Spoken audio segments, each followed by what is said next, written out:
Sì, c'était 1, 8. We are already online, just for your information. Don't worry. Yeah. So people were waiting, and very soon.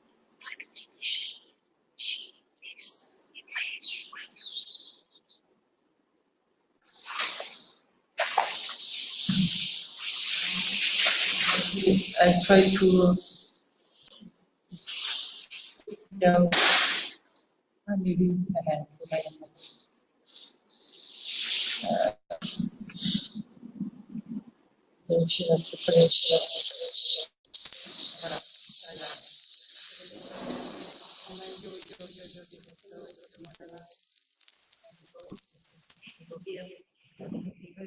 Connecté quand même. Are there many participants? Don't enter as participants. Please do from here. Okay, so I don't have that. Okay, okay. So I will just. Okay. It's not necessary. Because it's not. In any case, we will record. And I can see here what the people. Okay, I'm still downloading. But try to enter so we can make a test. Hello? Here you are. You have to share your screen. Okay.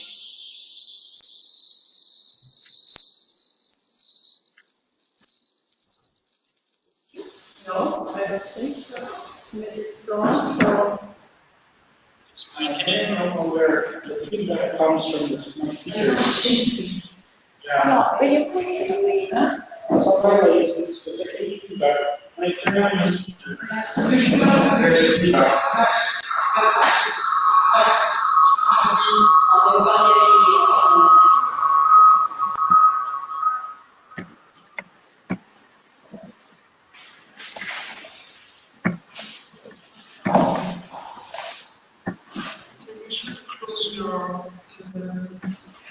Sound.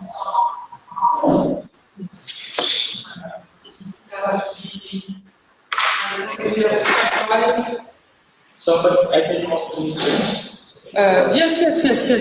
You can use it. We will add it here.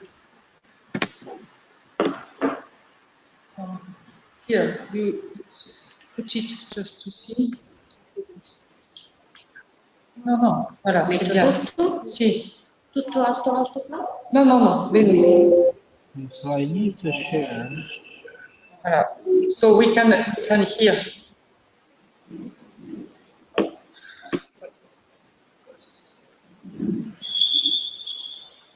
I want to. Prova. Welcome everybody. So we're just trying to make some trial. Would you please write in the chat if you are able to hear us well? Is there an echo? No. No. But it's the micro.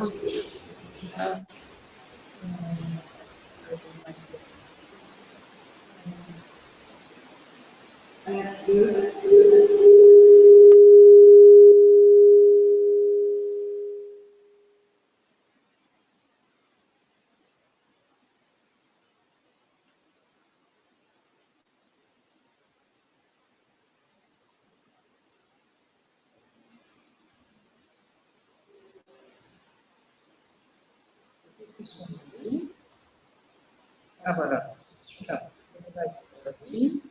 This one should be this one. This one. Voilà, this one. And voilà, just to try if it's working.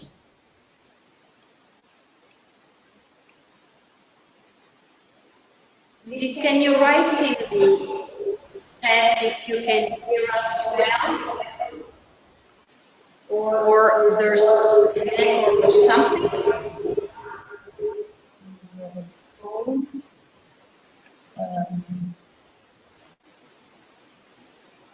This one is a Samsung with the tip.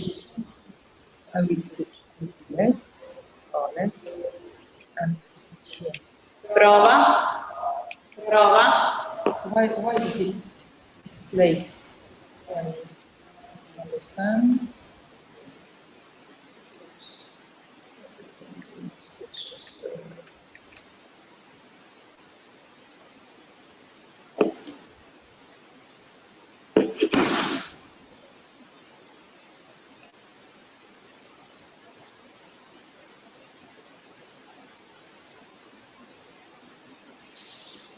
I cannot speak.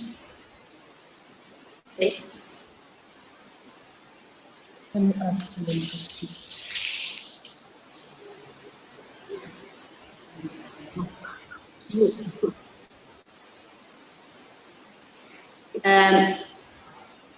We have to just try the audio. May I ask you the favor, Sister Catherine Seychelles, can you please raise your hand so I can try the micro?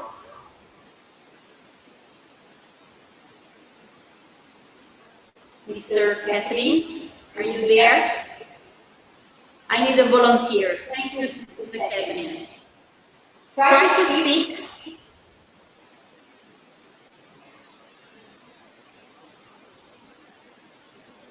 Sister, can you? We can't hear you. How do I share? We can't hear you. Do you have your microphone on?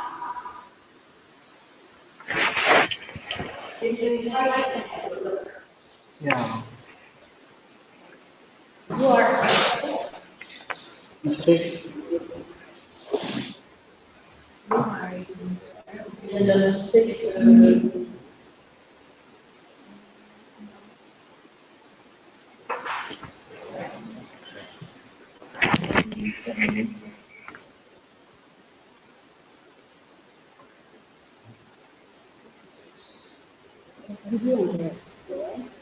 Yeah.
You should receive an invitation to share it. And here. Oh, so yes. I need to reach this one.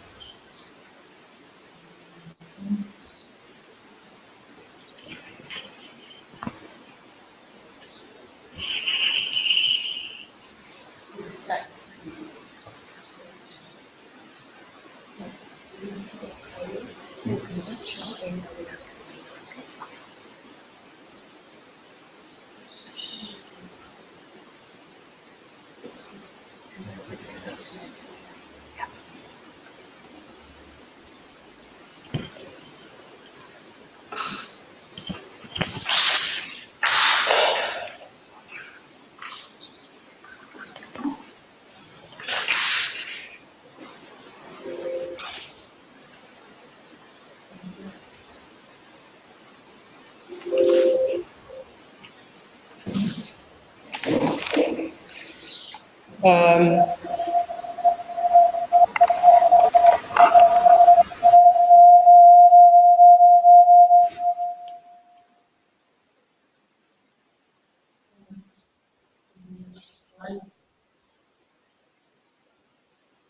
1, 2, 3. We want to try. We want to try.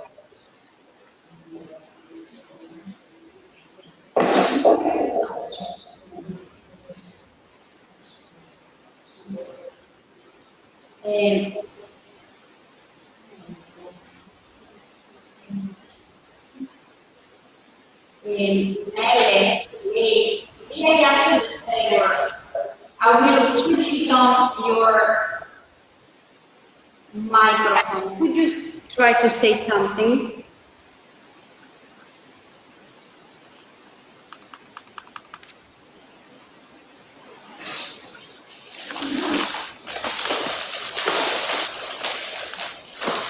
Lee, you are online. Can you say something? Me, hello. Yes, fantastic. It's working. Okay, so Okay. Good. Catherine doesn't work. Welcome, Dave. Thank you. Welcome, everybody. I'm sorry we will wait 1 minute just because we are trying to cancel this echo. But we will start in a few minutes. We are all here. We have Professor Gabriel ready after 2-day workshop, so might be a little bit tired. Hello.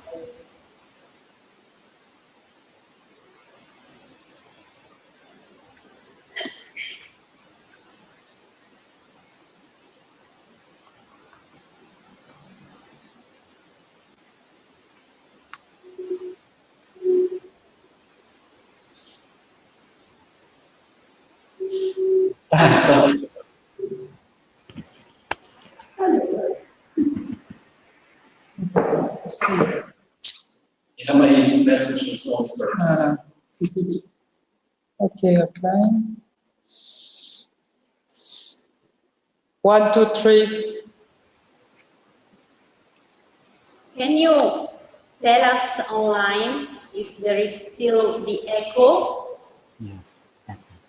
You can feel the echo? Yes. Yeah. See, I can hear it.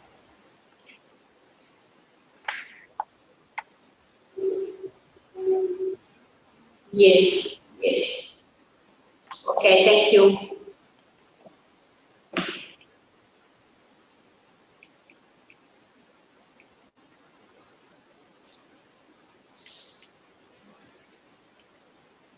One, two, three. Still working.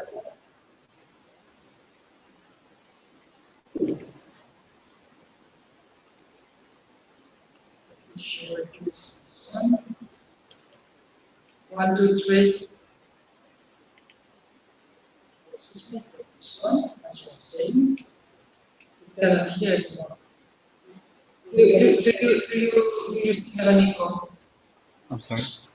There is still an echo now? There is no echo now. Just now, try it now. Try now. You still have One an echo? more test. Still an echo? Less than before? No. It's an echo or it's the Really? same? It's an echo there or it's an echo here? Here. Yeah, here there's no echo. But in my speakers from the computer, there's an echo. It's an echo or it's because you can hear us after coming back? No, it's an echo. There are two voices. Two more. Me and Nicolas. Ah ben non, maybe it's his computer.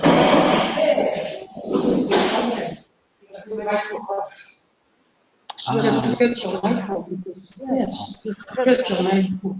It's always the same. Yeah, I understand. Thank you, Anne. I think we find So now you don't have any Sister more. Florence find a way. It's always the same. Okay. Now it's still Now it's only delay. Yes, it's a delay. delay is normal, but there is no echo, right? No more echo. Okay, I'm Yes, very because happy. we are sending through this one and through your. Okay, that's fine. So each Thank time you. we have to think about it, because each time we, no, we need to hear. Okay, now it's okay. Still echo? No, only delay. Okay, delay is normal. Yeah, thank you, Anna. Yeah, we are solving and I think we found the word. the solution, Sister Florence. It's our no more errors. Fantastic. Thank you, Lei. Okay, I think we can start. We are right in time. The Holy Spirit helps us to solve the problem just in time. So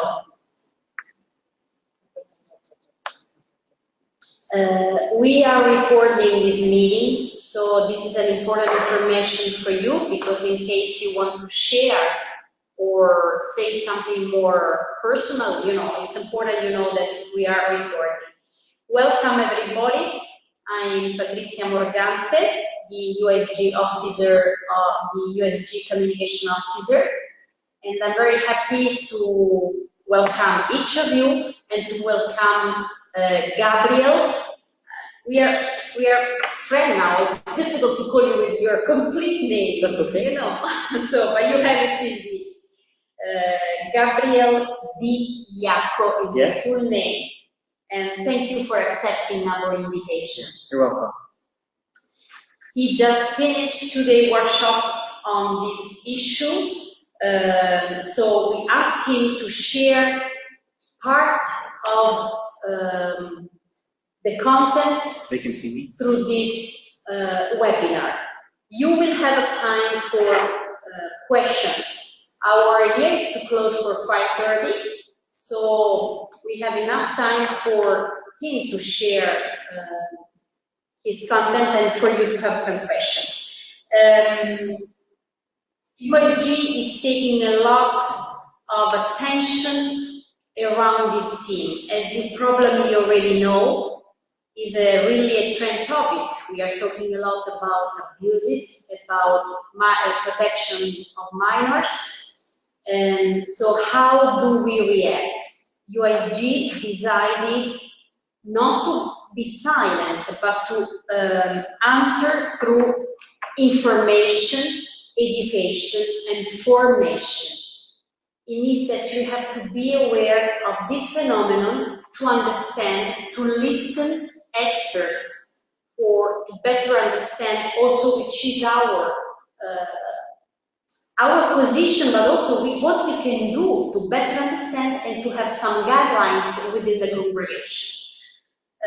We would like to start with a short prayer. I invite you to read by yourself this prayer.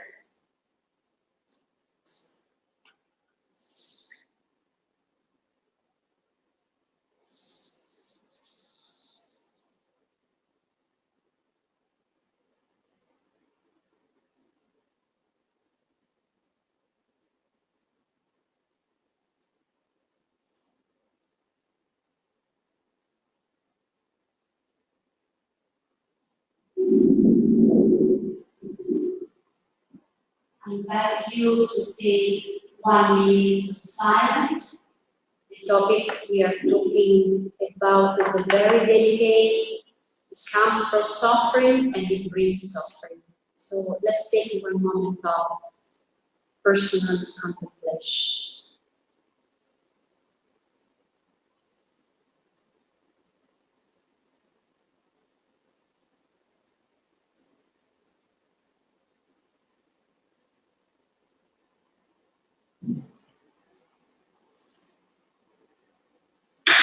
Lord, help me to see as you see. I invite you, I read this sentence because this is the way I invite you to listen to what Gabriel will share with us. And we are also about to, in a few weeks, the synod on youth start. So it's another space where perhaps this issue will come up again. So thank you very much again, Gabriel. Gabriel is a psychotherapist. He's working both with survivors, with victims, and perpetrators. Very difficult for me to say that. And he's a member of the Vatican Commission for Protection of Minors. Here you can see him.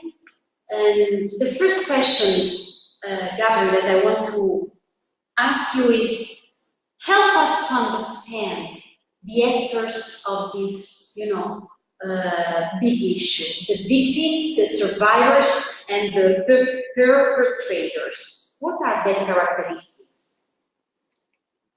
Yes, so to understand victims or survivors, there is actually a field that will help us understand this called victimology.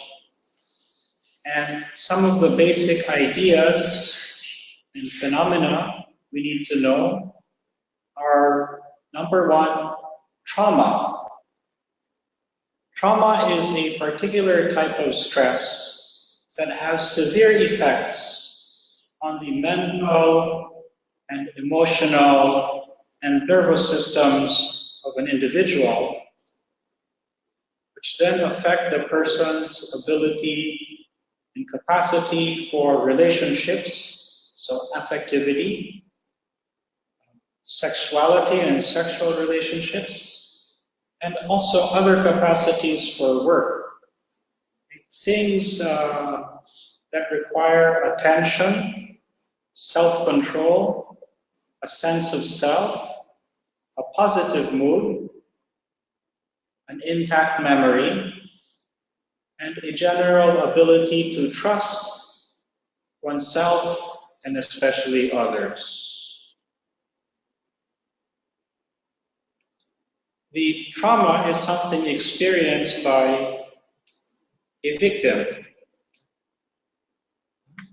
And there are three circumstances that need to be present for someone, child, or even adult, to become a victim. The person has some kind of vulnerability. With children, this is obvious. They do not have many of the capacities of an adult to be assertive, to protect oneself, to be able to escape, etc. For an adult who becomes a victim, it's not as easy for people to understand because adults are expected to have capacities that make them strong. But in reality, some adults find themselves in a circumstance when it involves a trusting relationship with someone who has authority over them, to be in a position of vulnerability. Then the absence of a guardian for a child, the parent is not present, and the child is left to the care or entrusted to someone else, usually not a stranger, but someone familiar to the family or to the school. About 80% of all sexual abuse, all forms of abuse, occurs within a family or familiar context. And only about roughly 20% is done by strangers. Okay, then you need a motivated offender. What does this mean?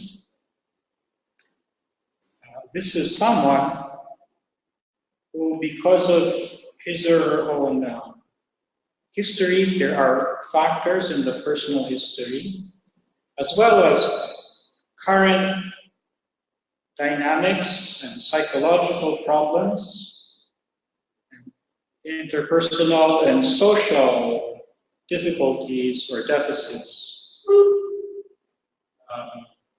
as well as sexual maturity issues. The person is sexually immature, so to speak, does not know how to use one's power of affectivity and sexuality, and therefore is at risk and has the attraction to the minor, has therefore a motivation for offending when the opportunity or situation presents itself.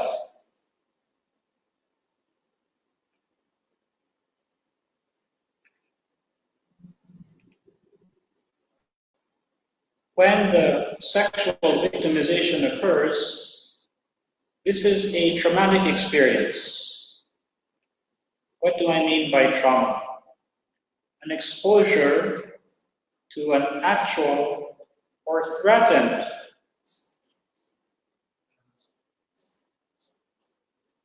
an actual event or threat of some kind of damage to one's life or the integrity of one's person. This can be a direct act on the person. It can be something witnessed by the victim of a trauma happening to someone close to them, or even a stranger, they're an eyewitness, of finding out the news that someone close in relation or emotional connection was traumatized, or in constant exposure to the horrendous details of a traumatic event.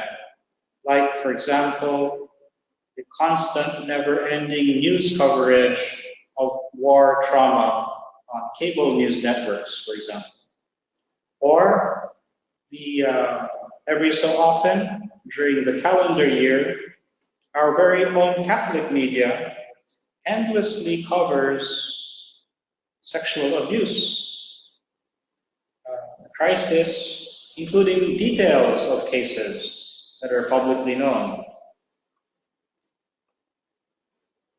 Exposure to this kind of traumatic event in one's life can result in these dynamics of victimization, which is from the text Trauma and Recovery. Once a person is exposed to this kind of very negative stimulus, this affects the nervous system immediately in the brain and the rest of the body. And because our minds use as our nervous system and brains as a material support for the operations of thinking and feeling and even relating,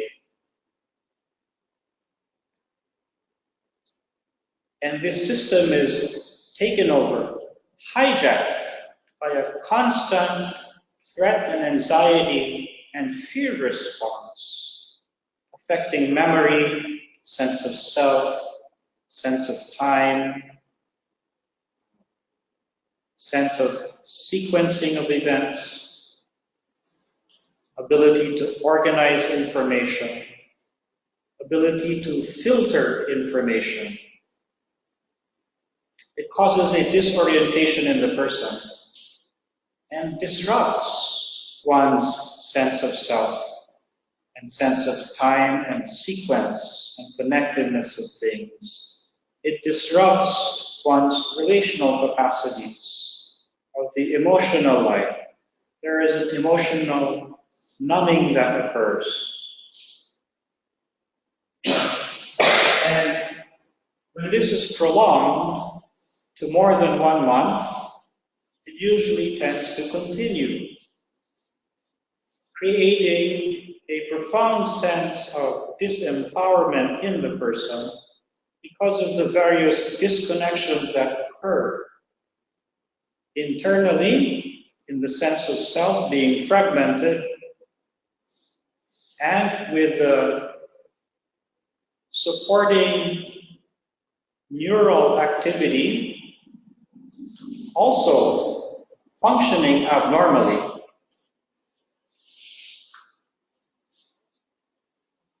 And in experience, the person not being able to relate rationally, calmly with oneself or with others, but only in a very fragmented and disturbed way. As, for example, with the phenomena of intrusive, fragmented memories that come in the form of images, feelings, and sensory perceptions. Seeing things that are not there, smelling odors that are not there, etc. When this goes on long enough, it results in disorder, more than 1 month. Now, so these are the dynamics of traumatization and victimization. And there are also dynamics of the healing process. And people are able to heal in different degrees. Some a lot, some a little. The first step, and these are principles, no? So when you're looking for therapies to help a victim, you want to make sure these principles are there, whatever form the therapy is. You have cognitive behavioral therapy, EMDR, standard psychotherapy, expressive arts therapy. These are usually used in conjunction with each other. The first step is helping the person reconnect with basic aspects of experience. 1, regaining a sense of continuity of time and of history. Being able to feel things again, to feel into, to have a sense of self rather than feeling numb and not even being able to consider the question, who am I? Because it doesn't make sense. Because the person feels nothing when the person encounters this question, the person who has been victimized.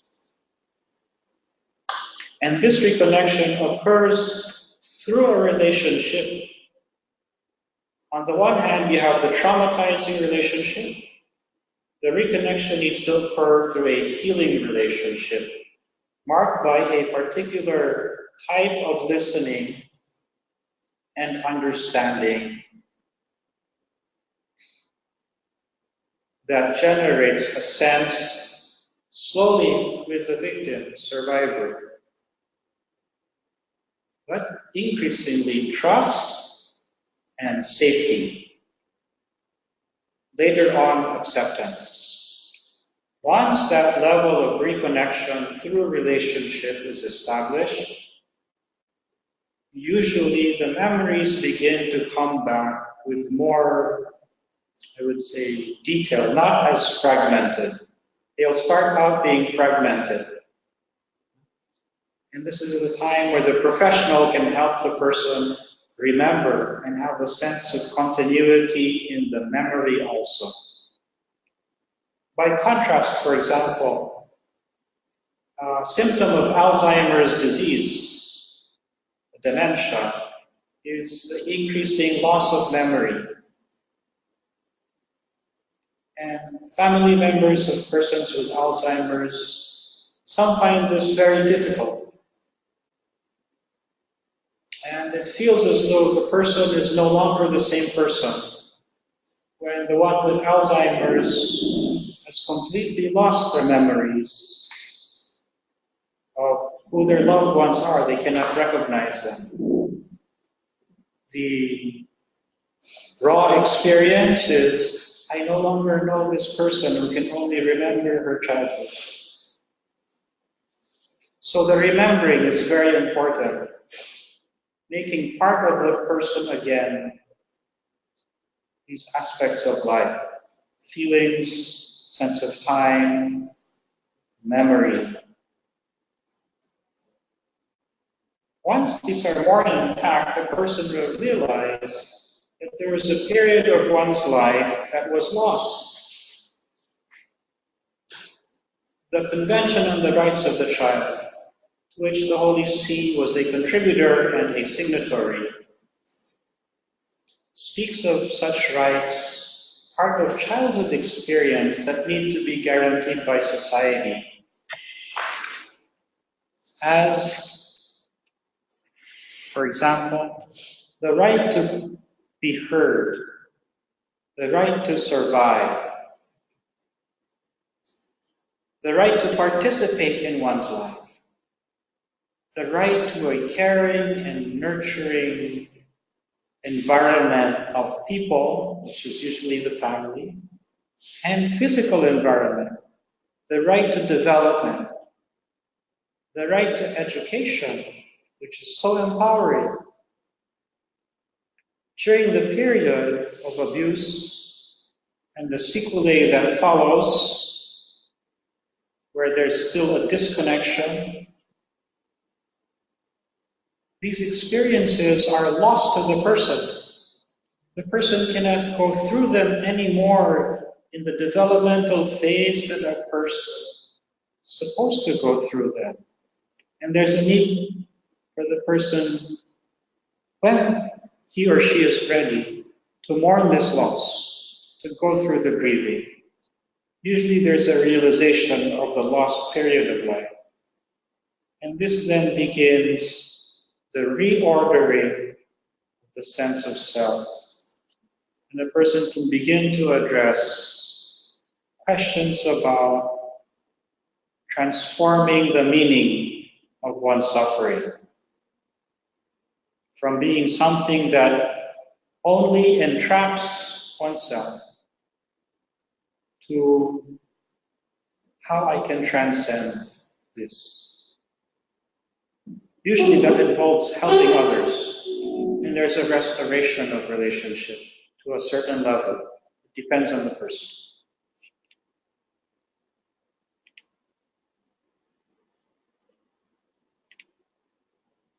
This is now the next one. Is there more you would like to ask about victims? Okay. Thank you, Gabriel. I don't know if we have some questions from the participants before Gabriel will continue with characteristics, for the offenders. Yes. And you can raise your hand and I will give you the floor, or you can write your questions in the chat. So feel free to do it, and we wait for 1 minute, otherwise we will continue. But feel free also to ask questions during the talk, and I will read it for you. You can also raise your hand.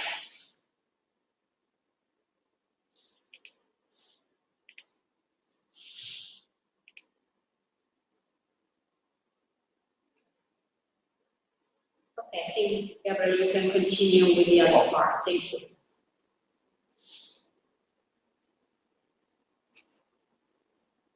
Okay, now I'd like to mention, before continuing to the next subject, there are effective therapies, evidence-based, for sexual traumatization. I'll just name them here. These are expressive arts therapy, eye movement desensitization and reprocessing, or EMDR, movement therapies, and schema therapy. There's no time to explain these now, but I just thought it would be good to mention the names. Okay, now moving on to sexual offending. So briefly, I will attempt to present a framework for understanding sexual offending. Okay, first, there are many terms and definitions that one will come across when reading or discussing sexual offending.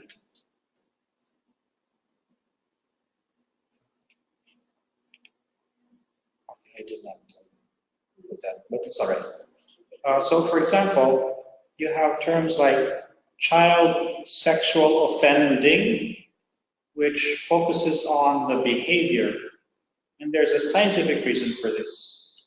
You also have the term child sexual offender, which focuses on the person and things inside the person.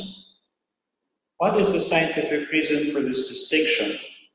In the past, sex offender management and treatment focused almost exclusively on things inside the person.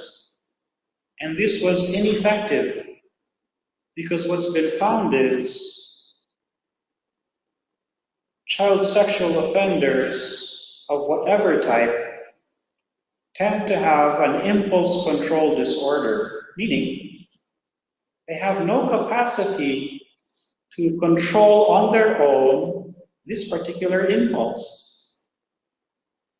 So there's a shift in thinking because the question was, if we cannot rely on the person to develop control, how can we stop this from happening? So they looked at the behavior.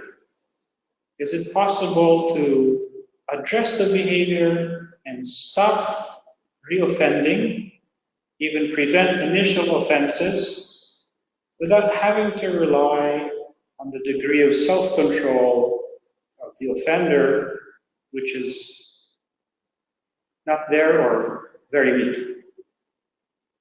And it's very difficult to increase as well. Yeah? So let's move the terminology and thinking to offending, sexual offending, child sexual offending, sexual offending management system, and when it comes to clergy and religious, clerical sexual offending, to focus on what can be controlled and changed.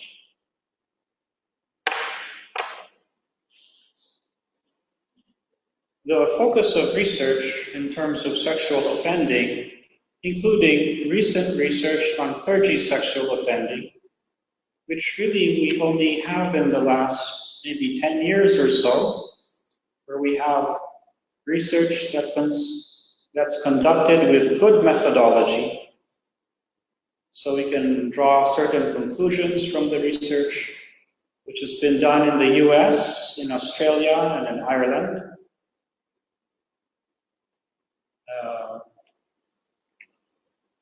Talks about two levels. You have level 1, which is depending on what country you're talking about, it's called the situational generalist, the no preference sexual offending, the regressive type of sexual offending, or the opportunistic type of sexual offending. These are referring to the same thing. And this is an offender who really has no preference for the age. Sexual attraction is not towards a certain age group of people, nor towards a certain gender of people, persons. But the person will sexually offend against any minor, meaning someone below 18, when the opportunity presents itself. And we'll tend to find it's both conscious but also automatic in the way the persons committing this crime describe their own experience. They gravitate towards those who are most accessible. And they tend to gravitate towards professions where minors are very accessible. And the three conditions for victimization exist. So you have in the potential perpetrator a motivated offender. There's motivation there. There's the attractions, impulse control disorder, etc. The immaturity. They'll gravitate towards circumstances and professions where you have vulnerable persons or the child and the absence of a guardian. Depending on which government agency and which country you talk to, they have many different categories for this type or level of sexual offending. under no preference, can have anywhere from 8 to 12 different subtypes. So this is not just a single phenomenon that can be explained by one causal factor or one form of offending. Then you have level 2, which is in most countries called the fixated type. These persons are typically diagnosed with pedophilic disorder, which applies to persons who experience significant distress or impairment in their lives due to recurrent urges and fantasies of having sexual relations with children or minors under the age of 13 or who appear to be prepubescent,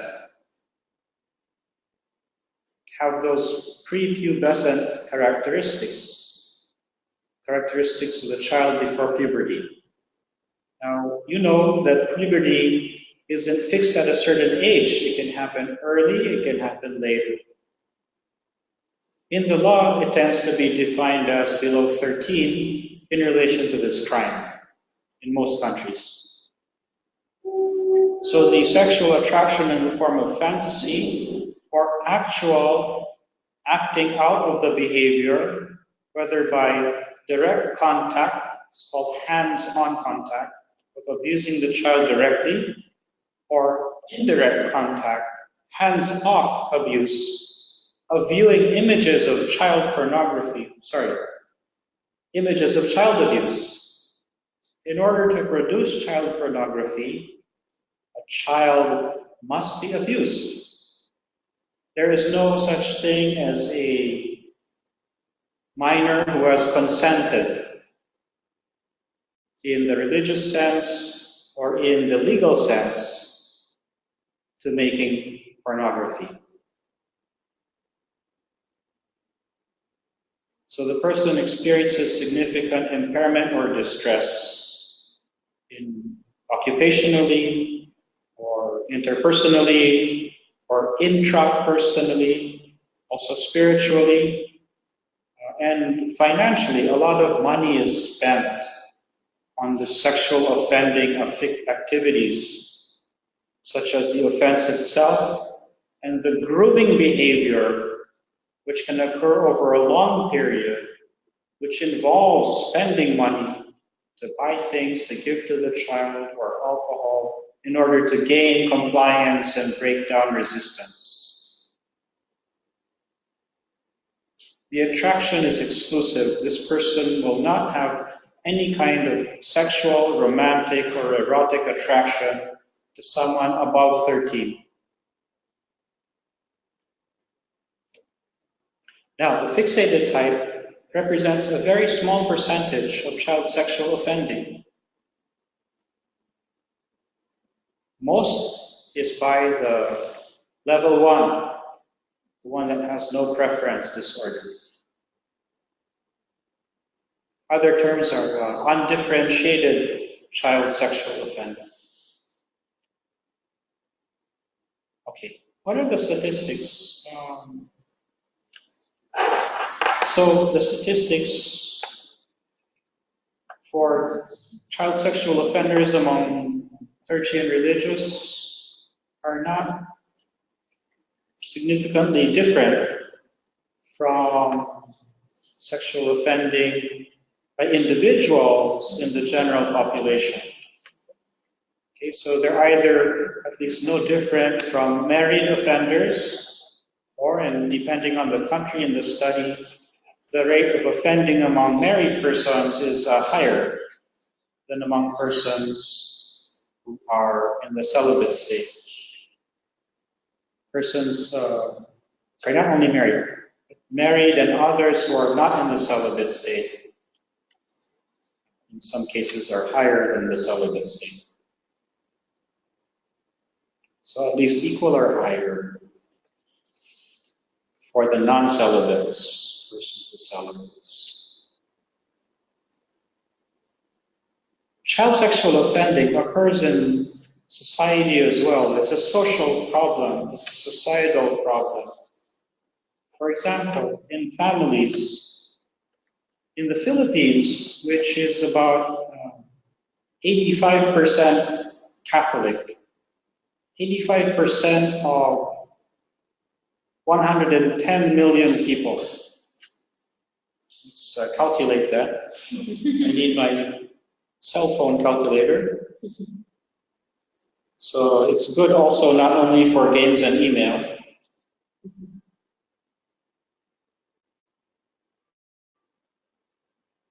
Okay, that's 93 million people.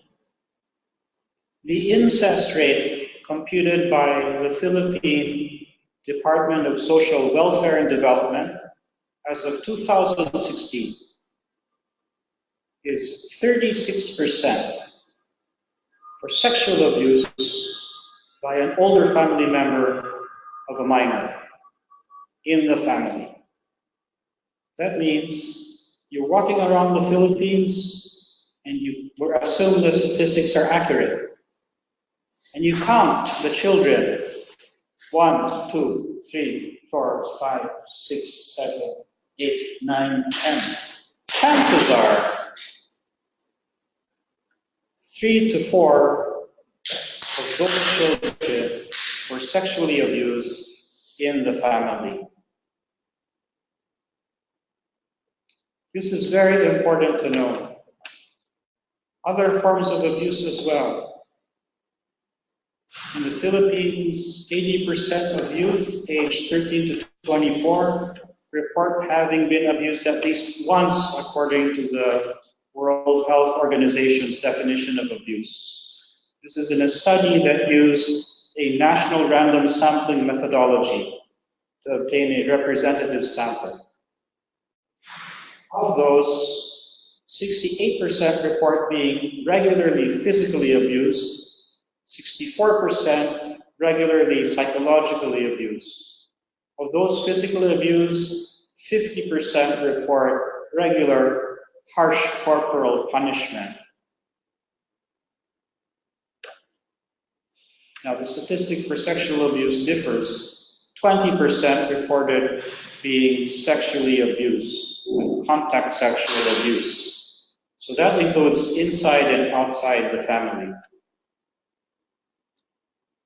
As of 2015, when the study was done, the number of males reporting sexual abuse was slightly higher than females, number of boys versus girls. For the level 1 sexual offender, one of the risk factors in the historical profile of the person is a generalized traumatic family situation, meaning the person had adverse childhood experiences for which we just heard examples from the Philippines. Other countries as well have issues, no? Reported now by their own governments for sexual abuse, physical abuse, psychological abuse. The rates are high.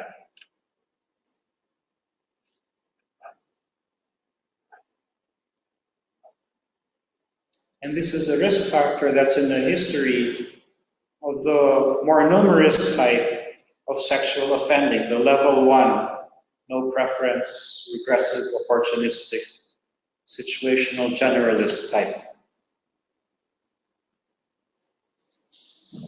Now, in the past in the church, by our own painful experience of making mistakes, we have realized that there are warning signs which before were either not known or ignored, if known.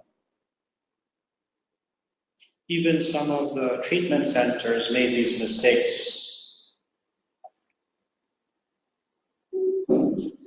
The warning signs, if you need them, are available from the St. Luke Institute, sli.org. You can look in their resources page, or contact the Institute to ask for the information.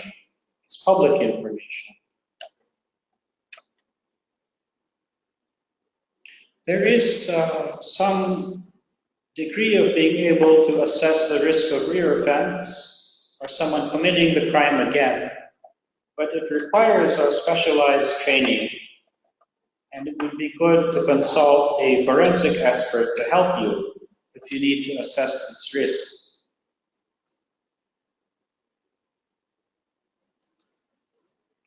Okay, now, what are grooming behaviors?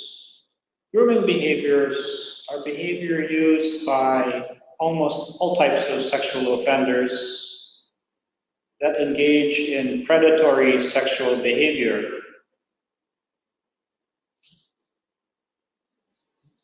These are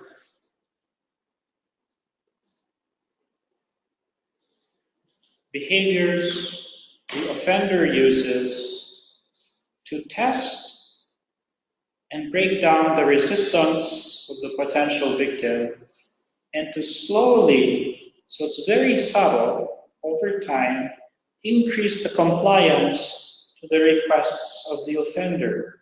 It starts out with benign things, of having the child or vulnerable adult comply.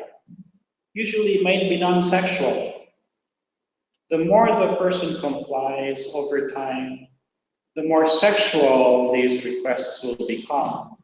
But very subtle, by engaging in sexual jokes, for example, what might seem to be innocent touching, affectionate initially, later on becoming more intrusive,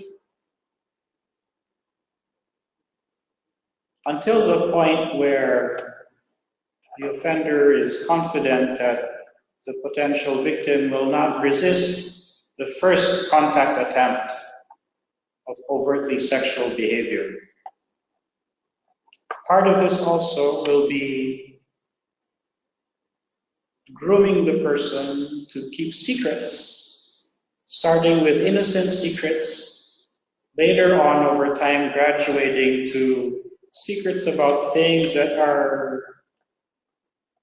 maybe initially not so acceptable to others, and then keeping secrets about the sexual, eventually, activity. Okay, I'll pause there. We have a question from the audience. We have two questions from Sister Covadonga, but I would like to give her the flow so she can ask the question directly, if you don't mind. Sure. We can gather some questions perhaps, and then, or comments, because Okay. perhaps you have also some good experience. Sister Covadonga, you have the floor if you want. Okay, thank you. Thanks for this meeting. And please, the question I wanted to ask first is if aggressors go through the same 3Ds and 3Rs that you signed for the victims, the 3Ds and 3Rs. If aggressors also suffer this. And second one, if you could come back for the names of the 3 therapies you said. Yes. Thank you. Sister, may I ask you just to share your congregation, if you like, and the country where you are following us from? Excuse me, sound is not so good. Okay, I'm just asking if you can share your congregation and the country where you are from. Okay, yes, I'm a Carmelite sister, Bedruna Carmelite, and I am in Spain. I've been 15 years in Africa, and my surprise was when I came back to Spain, I saw vulnerable adults, sisters and lay people sharing with me in the listening that they were aggressed. So I thought it was Africa, but when I came back, I'm in my 50s, I found out that also in Spain we really do have cases and silent is also re-victimizing this woman who cannot speak because the only people church gives them to talk is also men. So, and men from the church and authorities as bishops. So this is really putting them in a very difficult situation. Thank you. Thank you very much, sister. I don't know if you have some other questions or comments that you can share with us. Sister Sophia, you have the floor. I have a question. How can we do in order to help that victim? We found is that most of them are affected from his own family. How can we do in order to help these children who are suffering from their own from their own family? For me, I found it difficult, but the aim for me to join is this.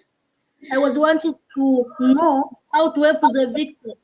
As you know, in Africa, as in our country, as Tanzania, most of the children are victims of this sexual abuse, especially the orphan. How can we do in order to help them? Thank you. Thank you, Sister Sophia. Do you have some other questions or observation, or we can leave the? Could you read the two questions? I think she repeated. The next two questions. Yeah, she repeated. Where? There, okay. Okay, there's another question. Can you read it? Would you have time to talk about the connection between online abuse and direct physical abuse? Okay, thank you, Jill. You have 10 minutes, Okay. Gabriel, to try to answer Yes. questions. Thank you. Sure. The first question, does the perpetrator also go through the 3Ds and 3Rs? The 3Ds, yes, if that person was traumatized also prior to the offending. In some cases, even after, but if there's trauma in the history, yes, the person goes through the 3Ds.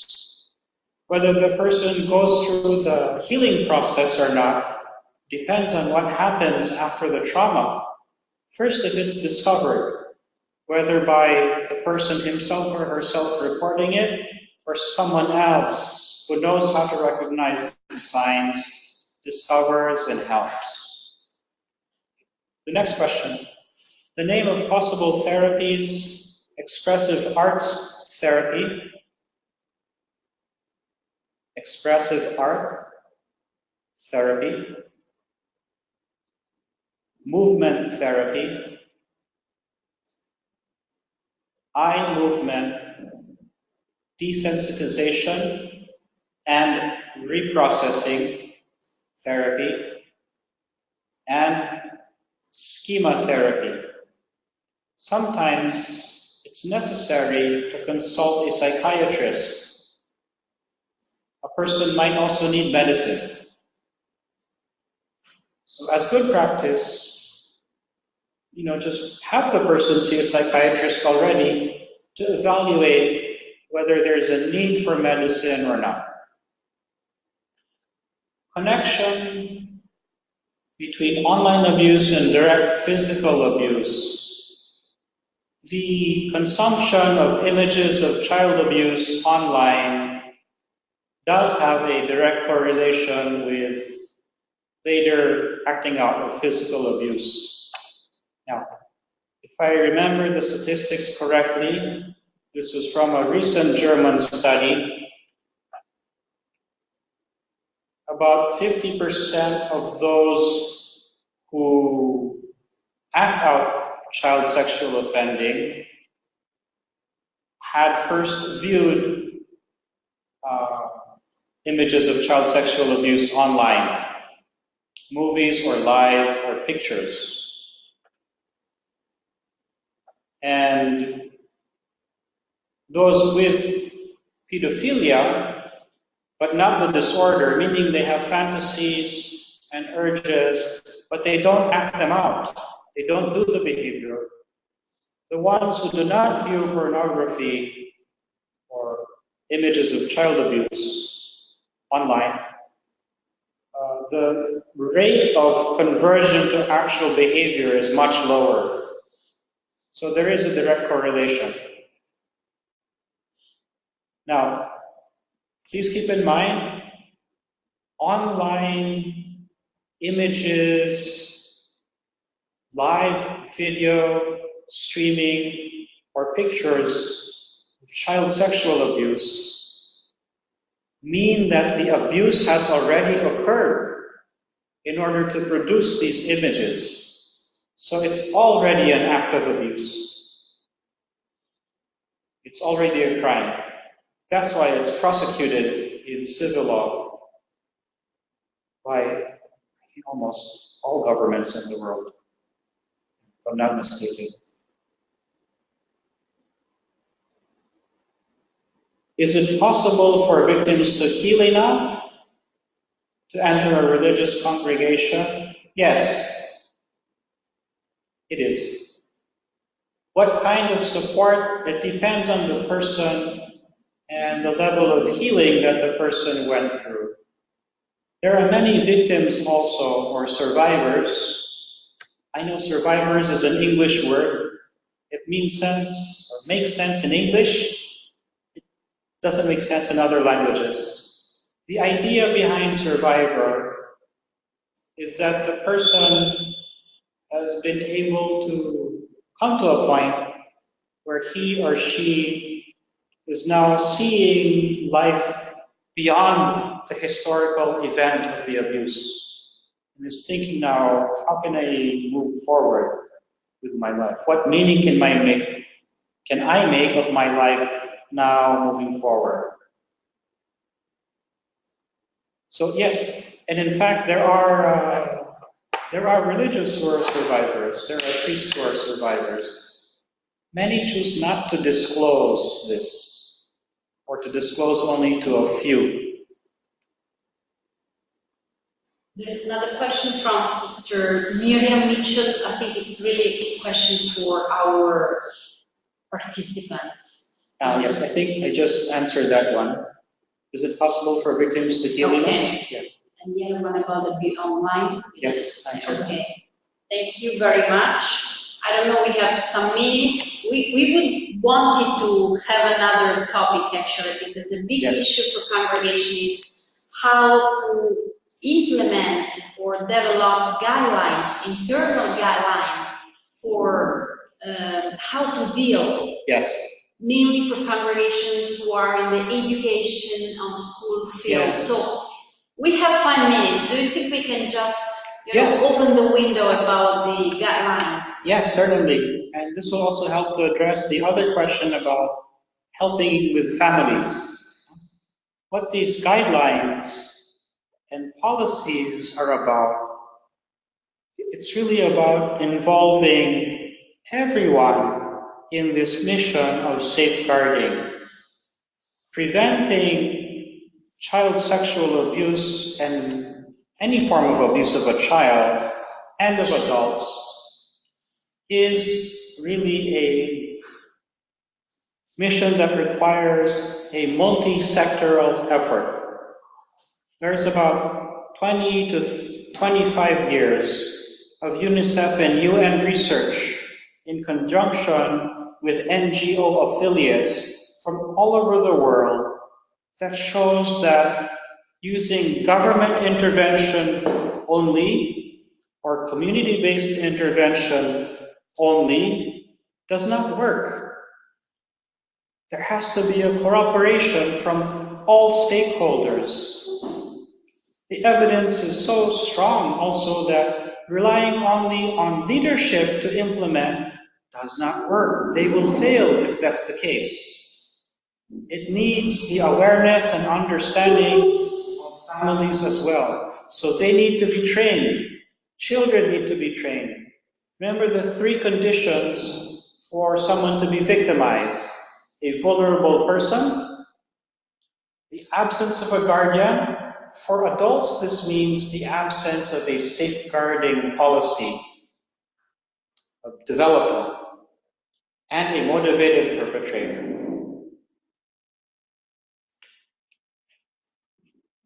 Briefly, the policy addresses organizational elements, interpersonal elements, and personal elements, things that happen in oneself. The idea is, on these levels, simultaneously, you have formation, education, training, checks and balances for each member of the church, lay, religious, hierarchy. All of us start out in the lay state, and our vocations come from the lay state. The children, there are the future vocations.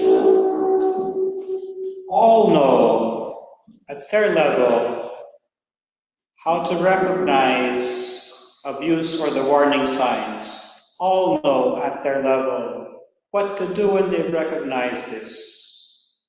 The host organization, religious congregation, whether it's through the school or internally, has a very clear protocol for reporting and a very good system for addressing reports, so that even a child who can speak will understand.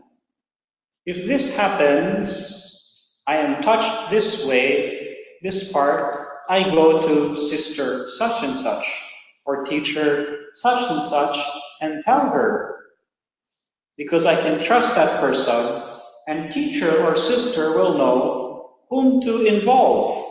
So intervention can be done. This is the way to prevent it. And we don't need to invent something new, because there are many templates already.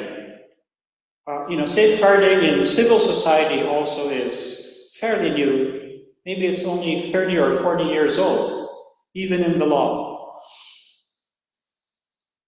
But things have been developed, so we can take these as templates and adapt them for use within a congregation or a ministry.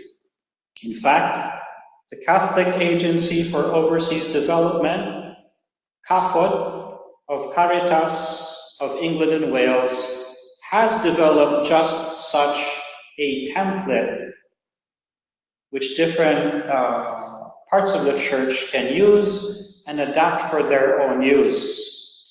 Usually what needs to be adapted are not the principles. The underlying principles are the same. The adaptations are consideration for the local civil law.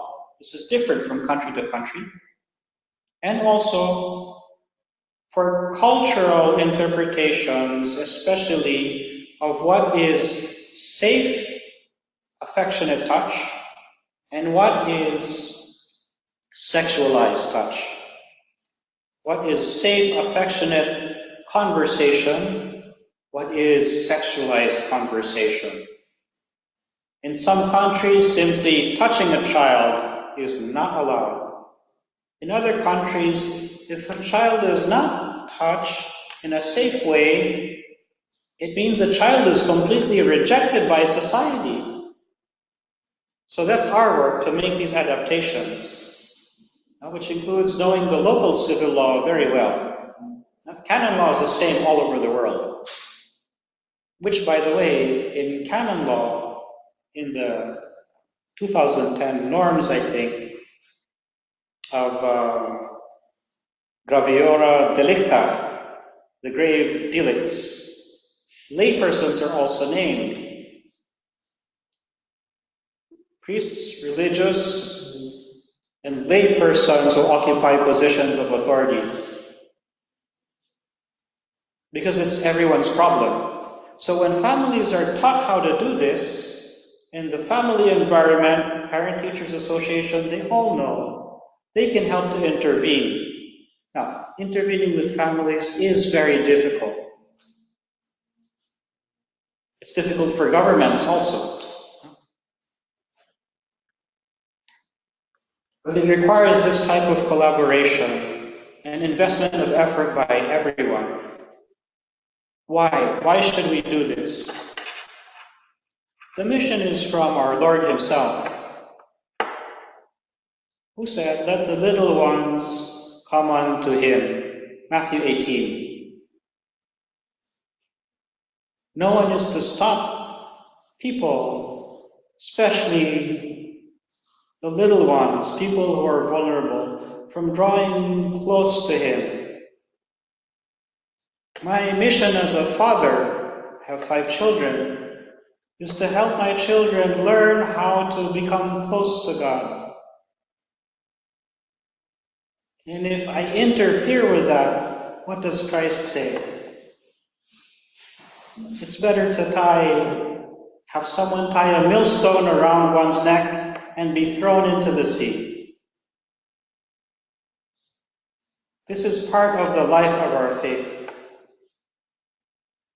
And so I hope, and we'll pray for everyone, that we are able to do what we can to help the Holy Father in this mission. Thank you. Thank you very much, Gabriel. Thank you for helping us to understand the complexity of this theme, because sisters are in 2 ways, they might be victims, survivors, but at the same time, part of a system who doesn't help the survivors. So thank you very much. And as I said before, USG is pushing a lot to respond on this, trend topic in this moment through information, education of sisters, and formation. And this event, the workshop, everything is part of this project with USG. So thank you very much. And thank you to all the participants. We were a very good group. Thank you very much. And you will receive the presentation of PowerPoint, and you also receive the recorded video. So you can share it to your communities, you can listen it together and discuss and debate. So it will be like an information event for all the community in the congregation. And I invite you also to keep your eyes on our website for the forthcoming events on formation, webinars, workshop, whatever. Thank you again to Gabriel, thank you Florence for your help, and thank you to all the participants.